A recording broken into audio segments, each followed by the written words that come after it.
नमस्कार दोस्त, क्या आप अभी भी परेशान हैं 12th क्लास में जो चित्र पूछे जाते हैं उसको लेकर? तो मैं आ गया हूँ एक नया वीडियो लेकर, जिसमें मैं पूरा चित्र जो होता है ए टू जेड जितना भी पूछा जाता है बिहार बोर्ड में उसको लेकर एक्सप्लेन करेंगे और उसको कैसे बनाया जाता है, उसको पूरा ए टू जेड जो भाग होते हैं उसके बारे में बताएंगे। और जो चित्र होता है उस स्टेप बाय स्टेप कैसे वो होते हैं उसको कैसे एक्सप्लेन करना है उसको भी बारे में बताएंगे। तो उसको अच्छा तरीक़ा से समझेंगे, आगे समझ रहे हैं तो पूरा वीडियो में बने रहिएगा और देखिए अच्छा तरीक़ा से, और बिहार बोर्ड में जाइए और अच्छा तरीक़ा से जिस तरह से हम देख रहे हैं चित्र को अच्छा तरीक़ा से इसको स्क्रीनशॉट मारिए और अपना कॉपी में बनाने का प्रैक्टिस कीजिए। क्योंकि जब तक कि आप चित्र को मतलब कि अपने से ही अच्छा तरीक़ा से बनाकर मतलब कि बनाने का प्रैक्टिस नहीं कीजिएगा, जब तक चित्र को समझना इतना आसान हाँ है तो उतना ही मतलब कि समझ सकते हैं। तो इसको ज़रूर बनाइएगा और जो उसका नाम होते हैं वो हर जगह का मतलब कि स्टेप बाय स्टेप उसका नाम भी एक्सप्लेन कीजिएगा। और इसका जो पूरा संरचना होता है चित्र को वो अपना दिमाग में हर समय मतलब कि एक्सप्रेस मतलब कि अच्छा तरीक़ा से करते रहिएगा। इस तरह के हम चलते हैं आगे दोस्त, और आगे देखते हैं कि जो चित्र होता है वो अच्छा तरीक़ा से सब चित्र को समझते हैं और जितना भी चित्र बिहार बोर्ड में पूछे जाते हैं उसको हम समझते हैं। थोड़ा लेट होगा वीडियो में, मतलब कि लेट होगा तो उतना देखिएगा नहीं दोस्त, मतलब कि जो इससे ज़रूर ही ज़रूर पूछेगा 5 से 6 नंबर ज़रूर ही आपका आ जाएगा। इसलिए अब चलते हैं दोस्त अब उम, आगे की ओर, तो बने रहिएगा वीडियो में।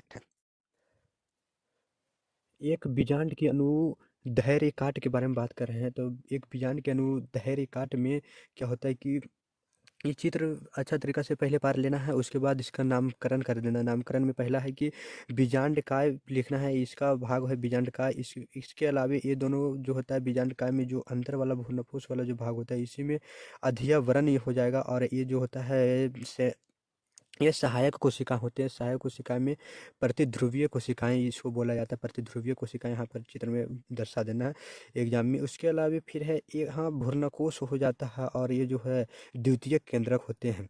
इसके अलावा जब इसी के सामने जब नीचे चलाते हैं तो एक अंड कोशिका होता है।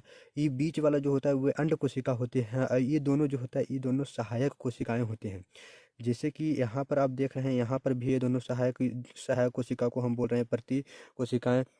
इसी तरह से हम यहाँ पर ये एक जो होता है ये दोनों जो संलयन करता है, यहाँ पर दोनों संलयन करता है और यही जो होता है ये दोनों को सहायक कोशिका कहा जाता है। ये जो होता है अंड कोशिका कहा जाता है। तो इस तरह से हम याद रख के और इसमें दर्शा सकते हैं एग्जाम में।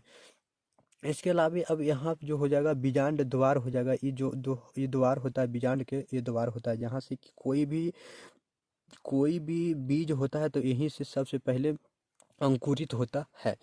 इसके अलावा ये जो हो जाएगा ये नाभिक बीजांड द्वार होता है। नाभिक बीजांड द्वार होता है, ये है बीजांड वृत्त।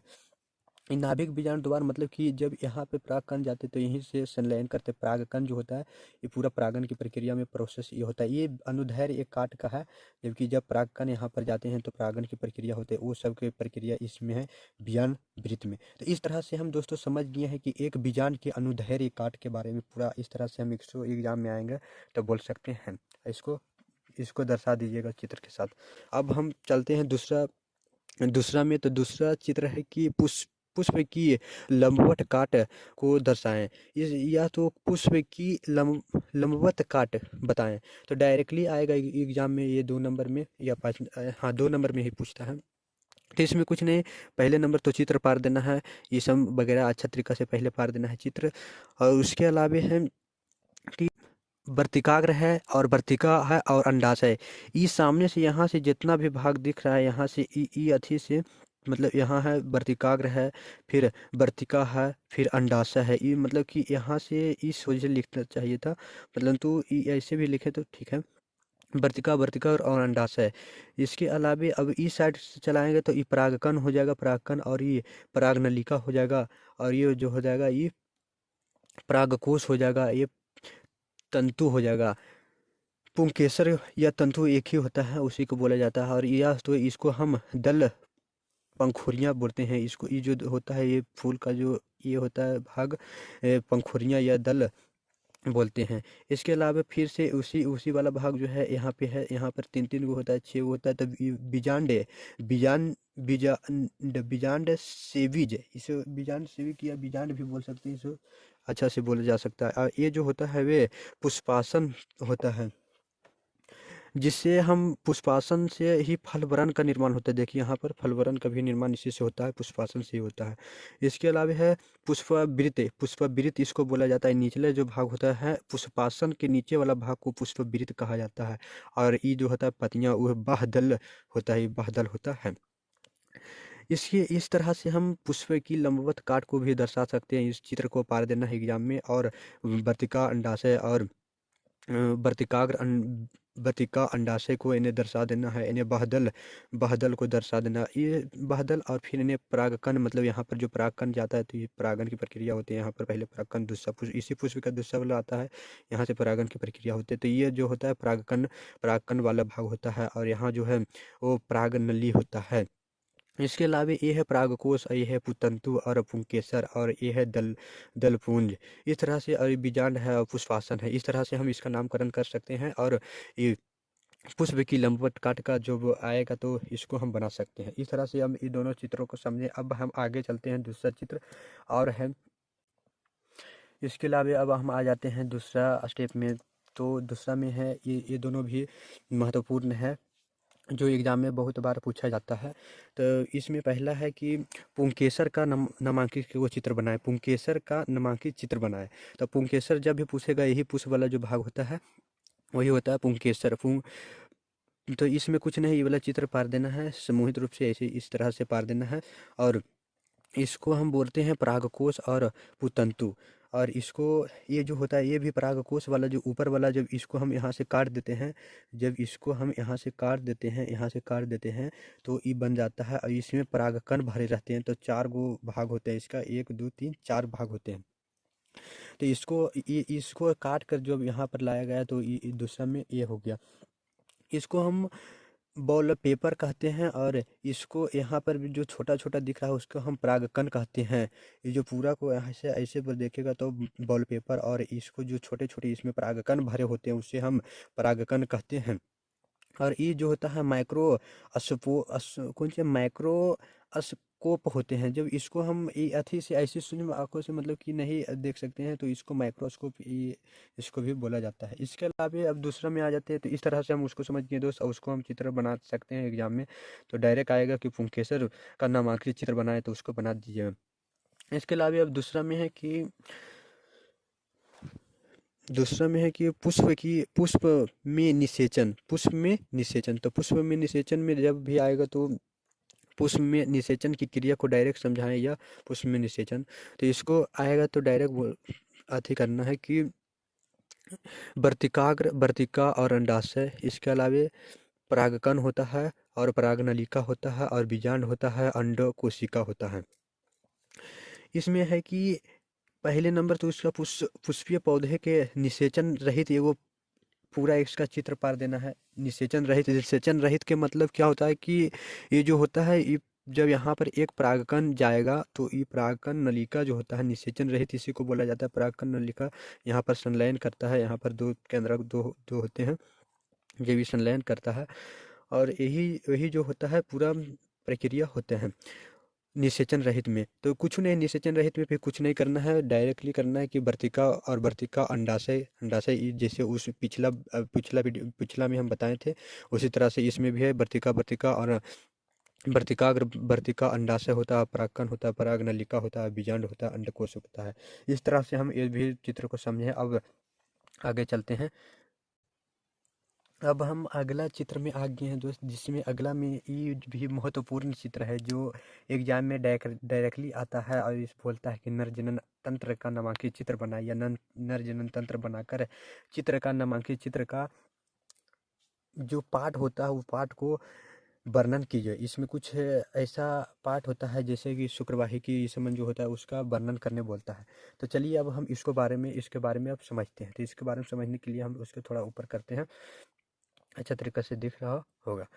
नर जनन तंत्र है। अब इसमें क्या करना होता है, पहले हम सबको बोलता है नर जनन तंत्र का नामांकित चित्र बनाने के लिए, तो सबसे पहले इसमें क्या करना होता है कि पहले इसका एक नामांकित चित्र बनाना होता है। इसका एक नामांकित चित्र बना लेते हैं, इसका नामकरण कर देते हैं, जिससे हमको फिर जो फुल में फुल मार्क्स मिल जाता है। तो पहले नंबर तो इसका चित्र बना लेना है। तो चित्र बनाने के लिए हम अब पहला इसका चित्र बना लीजिएगा आप लोग, इसका स्क्रीनशॉट मारकर, और फिर अब इसका नामकरण कर दीजिएगा। नामकरण में क्या करना होगा, सबसे पहले तो हो जाएगा यहाँ, सबसे पहले आप देखिए कि यहाँ पर हो जाएगा, ये जो होता है मूत्राशय, पहले नंबर यहाँ से आता है कि विरेचन होता है, विरेचन कोश होता है। विरेचन जो होता है, दोनों नरजनन तंत्र के दोनों बगल एक एक विरेचन होते हैं। जो विरेचन होता है, विरेचन कोश होते हैं। इसके अलावा जो होता है ये मूत्राशय होता है, और ये मूत्राशय होता है, ये मूत्राशय होता है, और ये शुक्रवाहिका होता है, ये मूत्रवाहिनी होता है। मूत्रवाहिनी मतलब इसके के द्वारा जो होता है हमारा मूत्र वगैरह जो यूरिन होता है वो आते हैं। इसके अलावा ये जो होता है शुक्रवाहिका शुक्राशय होता है। ये शुक्राशय जो होता है, इसमें जब यहाँ से जब वीर्य में मतलब कि जो वीर्य होता है वे इसमें जब आते हैं, तो ये कुछ इसमें हार्मोन जो होते हैं वे अथी करते हैं, रिलीज करते हैं, और इसी में कुछ जो वीर्य आते हैं इसी में स्टोर होते हैं। इसके अलावा शुक्राशय हो गया, और ये वाला पार्ट जो होता है इसको हम प्रोस्टेट ग्रंथि, इसमें भी कुछ हार्मोन वगैरह होते हैं जो शुक्राणु को कुछ जब रिलीज होने वाले होते हैं तो उसको में कुछ अति तरल पदार्थ इससे निकलते हैं। प्रोस्टेट ये जो होते हैं प्रोस्टेट पुरस्थ होते हैं, ग्रंथि होते हैं, और ये जो होता है कॉपर ग्रंथि होते हैं। तो अब ये इसके अलावा जब नीचे हम चलाते हैं तो ये मूत्रमार्ग हो जाएगा, ये मूत्रमार्ग होता है, और ये जो होता है पूरा जो ये भाग होता है वो शिश्न होता है, शिश्न। इसके अलावा जब यहाँ चलाते हैं तो ये शिश्नमुंड हो जाता है।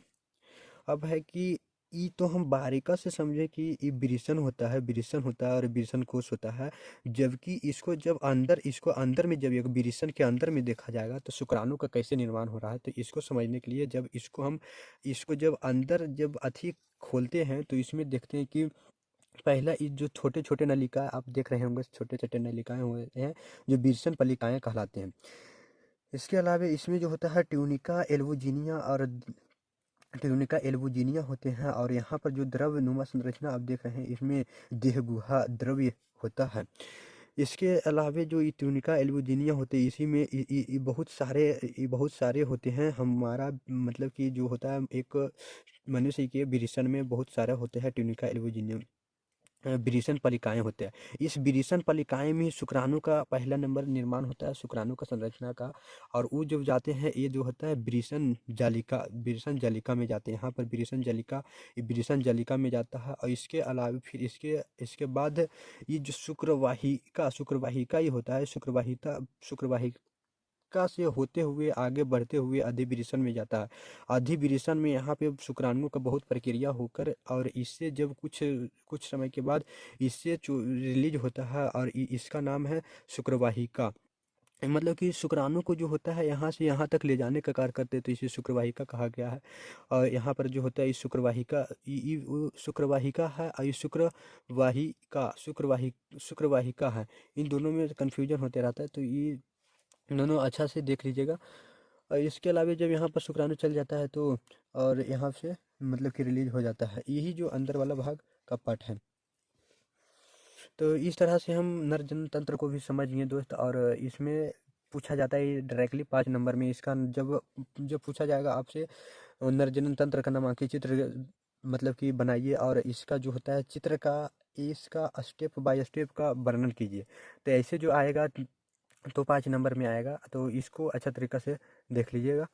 और चलते हैं अब अगला क्वेश्चन पे।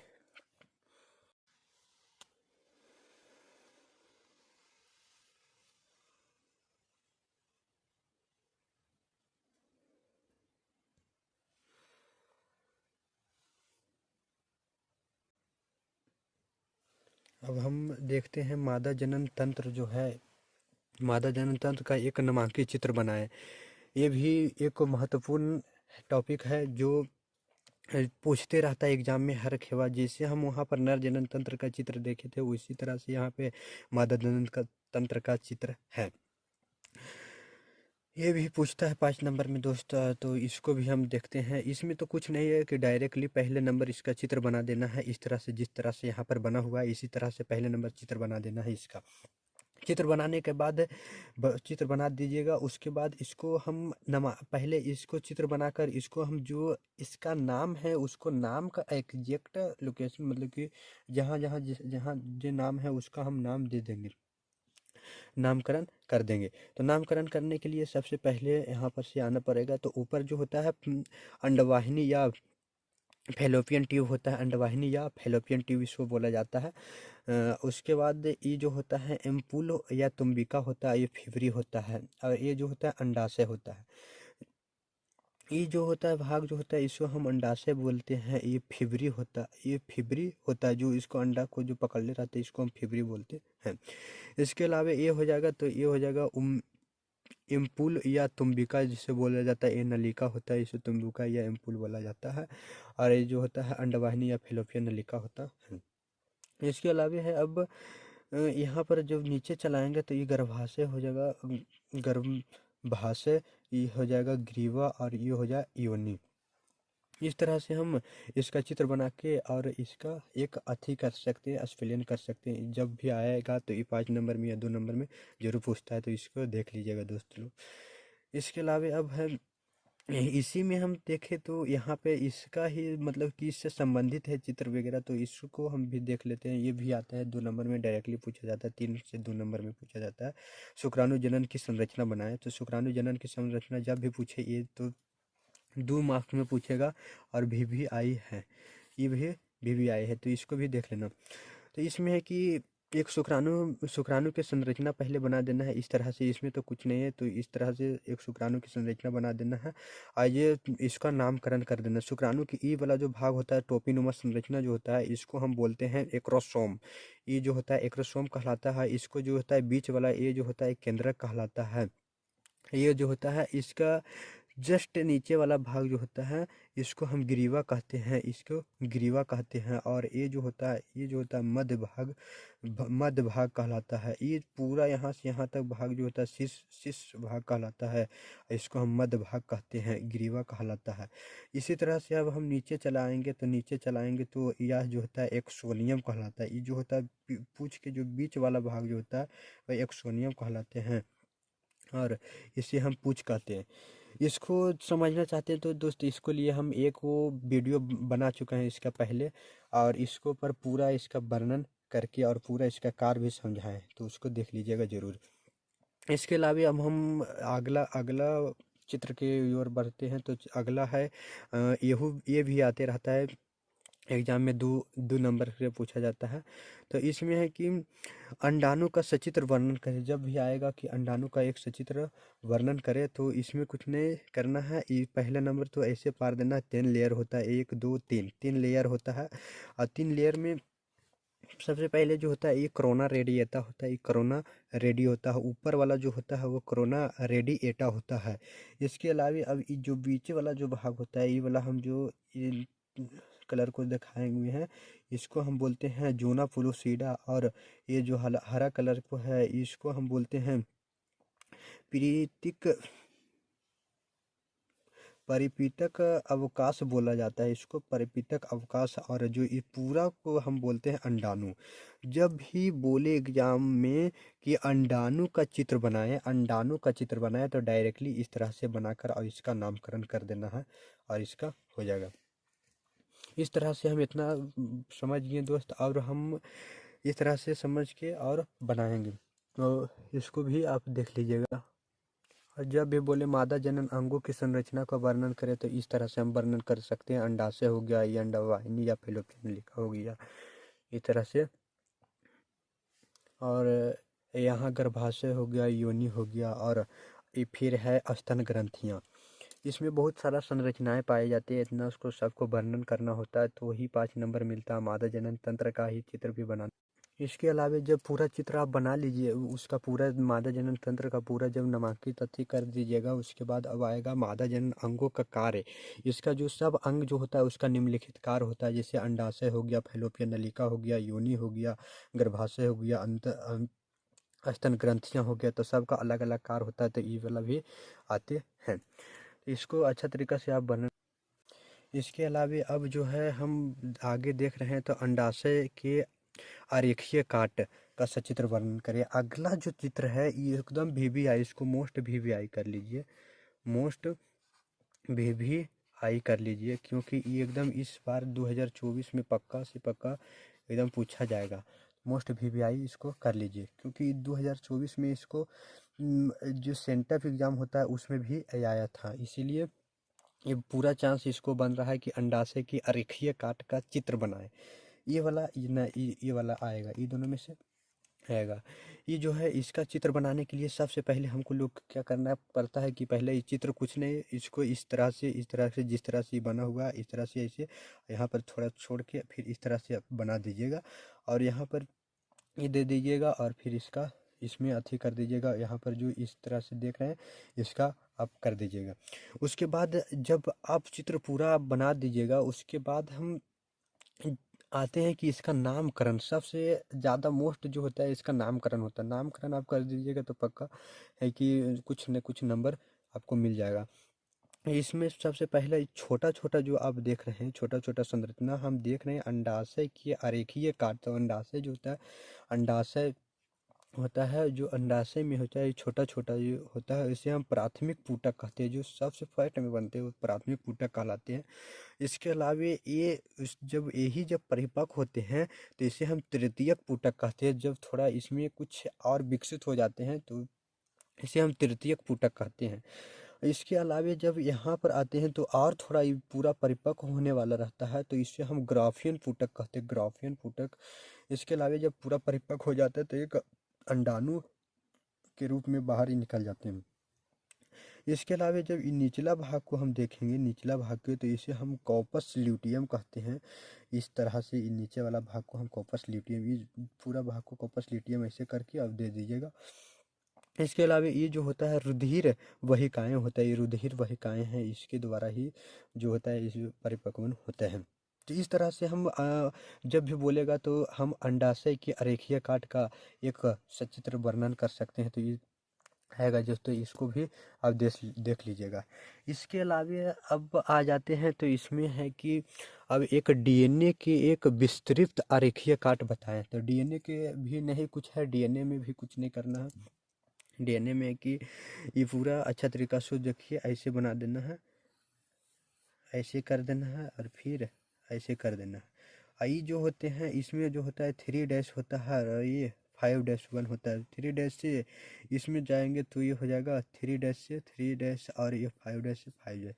इस तरह से हम इसको कर सकते हैं। और इसमें जो होता है कुछ संरचनाएं भी हमको दिखलाना होता है कि तो भी एग्जामिनर जो होते हैं हमको नंबर देते हैं। तो इसमें कुछ संरचनाएं होते हैं, जो होता है ये जो होता है 3 डैश से 3 डैश होते हैं, ये 5 डैश से 5 डैश होते हैं।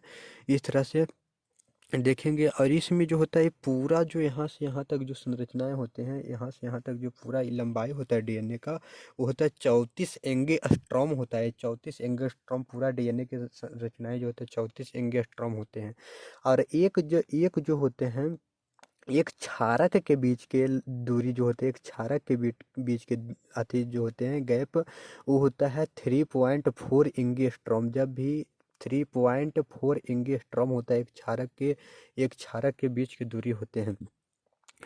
इसके अलावे अब हम इसको देखेंगे तो इसको हम बेस बोलते हैं, बेस। और इस तरह से हम इसको सजाते हैं कि एडेनिन जो होता है थायमिन के साथ जुड़ता है, और ये क्षारक हो गया, नाइट्रोजनी क्षारक हो गया, जिसमें बहुत सारे थायमिन जो होता है एडेनिन के, साइटोसिन जो होता है गुआनिन के साथ जुड़ता है, और गुआनिन साइटोसिन के, और थायमिन जो होता है एडेनिन के साथ जुड़ता है। और इसके बाद सोल्वेट हो गया, फिर डेपोरोस्ट हो गया, मतलब कि यहाँ क्रॉसिंग हो रहा है। इसके अलावे ये जो पूरा संरचना हो रहा है इसको हम शुगर फास्फोरस से बॉक्साइट से कहते हैं। इस तरह से हम डीएनए के संरचना का भी बना सकते हैं दोस्तों। ये भी आता है 2 मार्क्स के या 3 मार्क्स में ज़रूरी पूछता है। तो इस तरह से हम देख लिए अब। और अब आगे कुछ और चित्र महत्वपूर्ण है तो उसको भी देख लेते हैं।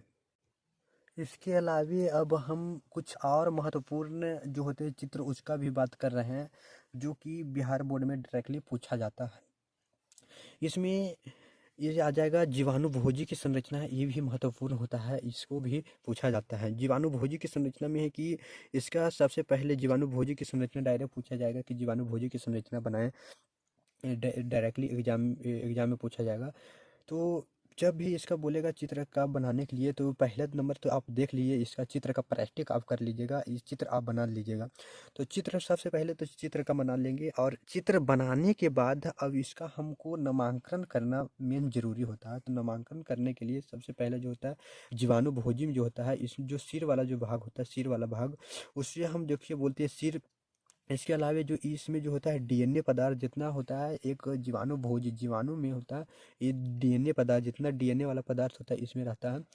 इसके अलावा यह जो है प्रोटीन खेल, इसमें भी कुछ पदार्थ रहते हैं, तो ये नाम इसका हो गया, हिंदी में इंग्लिश में दूसरा है।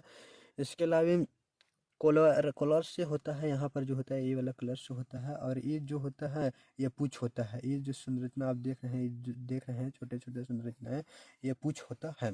इसके अलावा जब ये नीचे आइएगा, नीचे तो यहाँ पर आ जाएगा पादप प्लेट हो जाएगा, ये जो हो जाएगा शुक हो जाएगा, ये शुक होता है। ये हम इस तरह से हम जीवाणुभोजी की संरचना जब भी आए एग्जाम में तो डायरेक्टली इस तरह से बनाना है दोस्त। इसके अलावा अब हम आ जाते हैं दूसरा में, तो दूसरा चित्र को अब देखते हैं क्योंकि टाइम भी ज़्यादा हो रहा है।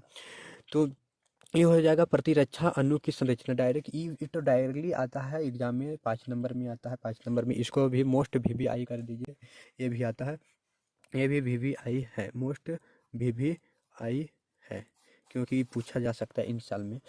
तो इसको हमको देखने के लिए, इसको तो अब चित्र आप समझ गए, अब चित्र को आप बना दीजिएगा। इसको चित्र में है कि एक संरचना इस तरह से होता है, इसमें एक इस तरह से होता है, ये होता है। इसमें जो होता है सबसे पहले दूसरा में होता है कि प्रतिजन बंधन प्रतिबंधन स्थल होता है ऊपर वाला, और ये जो होता है NH2 होता है, नाइट्रोजन। इसके अलावा ये जो बाहरी श्रृंखला होता है, और परिवर्तक भाग होता है। ये जो होता है सल्फाइड बंधन के द्वारा जुड़ा रहता है, Na2N2 रहता है, सल्फाइड बंधन के द्वारा जुड़ा रहता है। ये जो होता है डाई सल्फाइड बंधन के द्वारा जुड़ा रहता है, डाई सल्फाइड के बंधन के द्वारा। ये जो होता है दीर्घ तथा लघु श्रृंखला होते हैं, दीर्घ तथा लघु श्रृंखला होते हैं। ये COH से जुड़ा रहता है, दीर्घ श्रृंखला होते हैं। फिर हल्का श्रृंखला के रूप में भारी श्रृंखला रहते हैं, फिर हल्की श्रृंखला, और इस तरह से रहते हैं। तो इस तरह से हम पूरा इसका समझ गए दोस्त कि पूरा संरचना कैसे होता है। इसका पूरा चित्र अब बनाकर इसका संरचना का प्रैक्टिस कर लीजिएगा। जितना भी आप चित्र अभी बताए हैं पूरा का देख लीजिएगा, इसमें से जरूर पूछे जाएंगे। ये एगो बताए थे अंडाणु के आरेखीय काट का, वो भी तो भी आया। एगो ये है प्रतिबंधन अणु की प्रतिरक्षा अणु की एक रेखीय चित्र बनाए, या प्रतिरक्षा तंत्र की एक रेखीय चित्र बनाए, तो ये भी पूछा जाएगा। तो इस तरह से हम पूरा अच्छा तरीका से देख लिए। तो कि आप आखिरी तक अब वीडियो में बने हैं तो कुछ तो समझ में आया होगा दोस्तों, क्योंकि आप देखे होंगे पूरा वीडियो। तो अब हम बता रहे हैं कि ये जो क्वेश्चन है वो जरूर ही बिहार बोर्ड में, जो अंडाशय को हम बोले अंडाशय को रेखीय काटवीय संरचना का वर्णन करिए, ये जरूर ही आएगा। तो ये सब कुछ होता है आप देख के, और पूरा चित्र में जो हम बोले हैं उस संरचना के बारे में उसको ध्यान में आप रख के जाइए और पूरा संकलन करके आइए। और कैसा लगा वीडियो वो कमेंट करके और बताइए कि और मतलब कि इसमें कुछ है सुधार करूँ। ठीक है दोस्त, लाइक एवं सब्सक्राइब करना अच्छा लगे तो, और दोस्तों के पास शेयर करना ना भूलिएगा। थैंक्स दोस्त।